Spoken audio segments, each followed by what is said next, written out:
Agar siz hushingizdan kechishni xohlamasangiz, bu videoni oxirigacha ko'ring.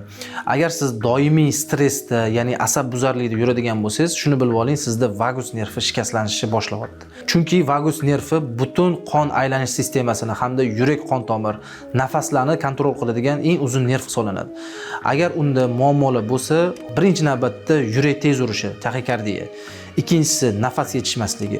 Uchinchisi gapirayotgan holatingizda ham nafas siqish holatlari bo'ladi. Bunga agar shikast yetadigan bo'lsa, sizda tanada og'riq, hattoki bo'yningizdagi bo'layotgan nerv siqishi oyog'ingizni uchidagi, ya'ni ikradagi nerv tortishigacha bo'lib keladi. Siz buni qanaqa qilib kontrol qilasiz? Ikkita donagina mashqi bor, o'sha narsani qilish kerak.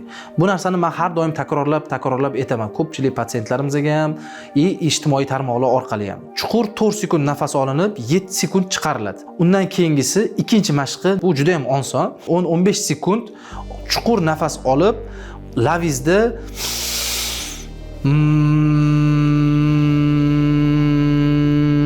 qilib 20 soniya qilishingiz o'zi yetarli bo'ladi. Foydali ma'lumotlarni o'tkazib yubormaslik uchun sahifamizga obuna bo'lib qo'ying.